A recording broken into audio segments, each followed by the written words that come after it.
আচলতে আমাৰ যিটো ঘটনা হৈ গ'ল যোৱা 15 নৱেম্বৰত আচলতে খুবেই দুখ লগা কথা, যিহেতু তেওঁৰ এটা পৰিয়াল আছে আৰু সকলো ড্ৰাইভাৰৰে পৰিয়াল আছে।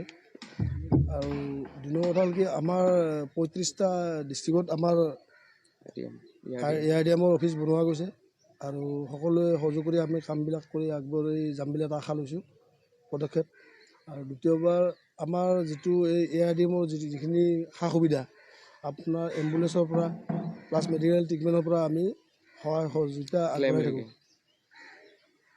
আৰু নিৰ্দেশ মানে কথা হ'ল কি, আচলতে আমি অসম চৰকাৰক আহ্বান জনাওঁ যে যিহেতু আমাৰ ড্ৰাইভাৰজন নোহোৱা হৈছে, অসম চৰকাৰক আহ্বান জনাওঁ যে অনথৰ দিনত যাতে এনেকুৱা নহওক আৰু তেওঁক যিয়ে নহওক তেওঁ বাচি আছে বা নাই সেইটো কথা এনেকুৱা কথা আমি মানুহ ডেড বডি হ'লেও আমাক লাগে। আৰু যদি 15 দিনত এনেকুৱা যদি প্ৰায় হৈ থাকে তেনেহ'লে আমাৰ কি হ'ব যে আমাৰ ড্ৰাইভাৰ সন্থাৰ গাড়ী চলোৱা আমি বাদ দিব লাগিব পৰিস্থিতি আহি পৰিব। আৰু আশা কৰোঁ অসম চৰকাৰৰ ওচৰত যাতে এনেকুৱা 15 দিনত যাতে আমি ৰাস্তাত ওলাই আহিব নালাগে বা নহয়, সেইটোৱে আমি বিচাৰোঁ। আৰু আপোনালোকৰ সংবাদমেলৰ জৰিয়তে আপোনালোকে যিখিনি সা সুবিধাৰ প্ৰতি আমাৰ লক্ষ্য ৰাখি কামখিনি আগবাঢ়ি যোৱাৰ আমি বিচাৰোঁ আৰু আপোনালোকৰ জৰিয়তে আমি অসম চৰকাৰক এইটোৱে ক'ব বিচাৰোঁ যে আমাৰ যিজন ড্ৰাইভাৰ নিৰ্দেশ হৈ আছে তেওঁৰ ঘৰৰ পৰিয়ালো বহুত কষ্টৰে ভোগ কৰিব লগা হৈছে। অতি সোনকালে যদি তেওঁক আমাৰ নিৰ্দেশ হোৱা মানুহজনক অতি সোনকালে যদি বিচাৰি খুচাৰি দিব পাৰে তেৱে আমি আশা ৰাখিলোঁ অসম চৰকাৰক। বাকী অনাগত দিনত যদি এনেকুৱা পৰিস্থিতি ড্ৰাইভাৰৰ লগত নহয় সেইটোৱে কামনা কৰোঁ। আৰু আশা কৰোঁ যে আমি ARDM এতিয়া বৰ্তমান অল ভাৰতত ARDM চলি আছে, আহিছে আমাৰ ড্ৰাইভাৰ সন্থাৰ কাৰণে সা সুবিধা লৈ কেনে আগবাঢ়ি আহিছে। সেইটো কাৰণে আমিও আগবাঢ়ি যাম বুলি আশা কৰিছোঁ। আৰু আমাৰ যিবিলাক ড্ৰাইভাৰ শ্ৰমিক আছে তেওঁলোকৰ ওপৰত বহুত অত্যাচাৰ চলে। ভাৰতবৰ্ষত নানানটা কোণাতে আমাৰ ড্ৰাইভাৰ সন্থাক মানুহবিলাকে ভাল নাপায়, কিন্তু আজি যদি আমাৰ ড্ৰাইভাৰ সন্থাই যদি গাড়ী নচলে, কালি যদি আমি অল ড্ৰাইভাৰ যদি আমি ৰাস্তাত আহিব লগা হয় তেনেহ'লেতো ভয়ংকৰ পৰিস্থিতি এটা আহে। কিন্তু সেইবিলাক মানুহবিলাকে চিন্তা নকৰি অনলি ড্ৰাইভাৰৰ ওপৰত অত্যাচাৰটো বেছিকৈ মানে গ্ৰহণ কৰে। সেইটো কাৰণে আমি অসম চৰকাৰক জনাওঁ যে অনাগত দিনত যদি আমি এই পৰিস্থিতি আমি গ্ৰহণ কৰিব নালাগে, সেইটো কাৰণে আমি অসম চৰকাৰক আমি আহ্বান জনাওঁ যে এনেকুৱা পৰিস্থিতি নাহক। আৰু ড্ৰাইভাৰ সন্থাৰ কাৰণে আমাৰ শ্ৰমিক ড্ৰাইভাৰ যিখিনি আছে তেওঁলোকৰ কাৰণে কিবা এটা কৰি যোৱাৰ কাৰণে আমি আশা ৰাখিলোঁ।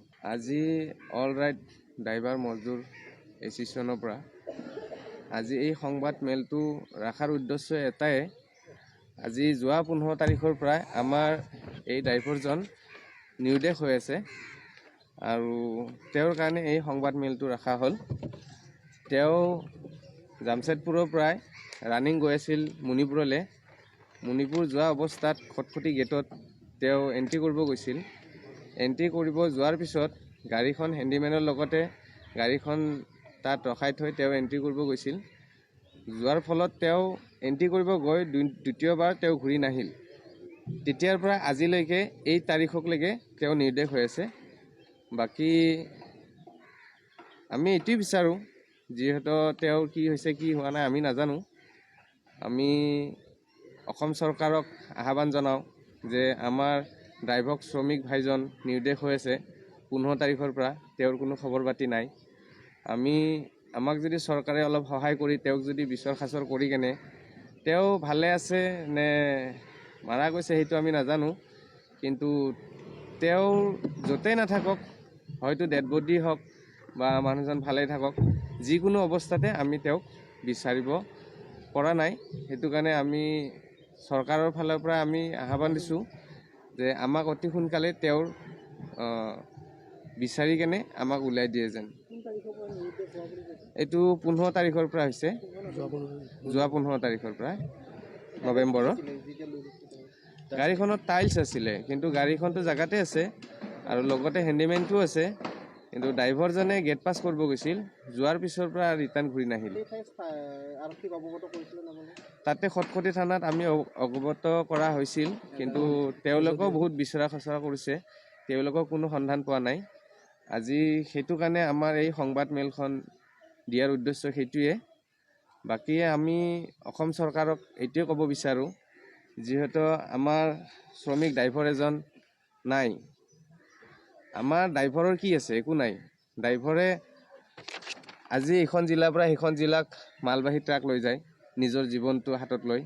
যেনেকুৱা আজি তেওঁ জামছেদপুৰৰ পৰা গৈছিল মণিপুৰ, তেওঁৰ আজিলৈকে কোনো খা খবৰ নাই। কিন্তু ড্ৰাইভাৰ এজনটো কাৰো ক্ষতি নকৰে, চবৰে সহায় কৰে। এইখন জিলাৰ পৰা সেইখন জিলাত মাল ট্ৰেন্সফাৰ কৰাই, মানুহ সহায় কৰে। কিন্তু এনেকুৱা মানুহৰ লগত আমাৰ ড্ৰাইভাৰ সন্থাক এনেকুৱা হেৰাছমেণ্ট দিব নালাগে। আশা কৰোঁ আমি অনাগত দিনত যদি এনেকুৱা নহয়, আমি সেইটোৱে কামনা কৰোঁ।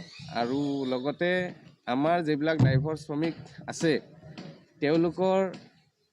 তেওঁলোকৰ ফালৰ পৰা মাত মাতিব লগা আজিলৈকে কোনো নাই। আৰু সেই মাত নামাতাৰ বিনিময়ত আজি আমি ARDM-ৰ ফালৰ পৰা আমি একগোট হ'ব লগা হৈছে। আজি যিহেতু ফেচাল খান আমাৰ চেয়াৰমেন ছাৰ, তেওঁ ARDM গ্ৰুপটো যি ওলাইছে, তেওঁৰ কাৰণে বহুত বহুত ধন্যবাদ। এওঁৰ জৰিয়তে আমি বহুতখিনি ড্ৰাইভাৰ সন্থা আগবাঢ়ি যাম বুলি আশা কৰোঁ। জয় আই অসম, ড্ৰাইভাৰ একটা জিন্দাবাদ। হা হা হয়, তেখেতৰ পৰিয়ালৰ লগত যোগাযোগ হৈছে, তেওঁৰ হেণ্ডিমেন এজনৰ লগতো যোগাযোগ হৈছে। তেওঁলোকৰ পৰিয়ালে মানে তেওঁৰ সৰু সৰু ল'ৰা ছোৱালী আছে, তেওঁলোকৰ পৰিয়ালে সেইটোৱে বিচাৰে মানুহজন যেনেকাই নহওক, য'তেই নাথাকক, তেওঁক উদ্ধাৰ কৰি আনি দিয়াৰ কাৰণে আমাক মানে আহ্বান জনাইছে। কিন্তু আমি যিমান পাৰোঁ আমাৰ ARDM-ৰ গ্ৰুপৰ ফালৰ পৰা, আমাৰ অল অসমত আছে ARDM, সকলো মানুহে চেষ্টা কৰিছে, কিন্তু আমি কোনো ফালৰ পৰাই ছাকচেছফুল হ'ব পৰা নাই। সেইটো কাৰণে আমি অসম চৰকাৰক জনাওঁ যে যিজন অক্টোবৰ 15 তাৰিখত যিজন মানুহ নিহত হৈছিল, নৱেম্বৰৰ 15 তাৰিখত যিজন মানুহ নিহত হৈছিল, নিৰ্দেশ হৈছিল, সেই মানুহজনক আমি বিচাৰি দিয়াৰ কাৰণে আহ্বান জনালোঁ আমাৰ অসম চৰকাৰক।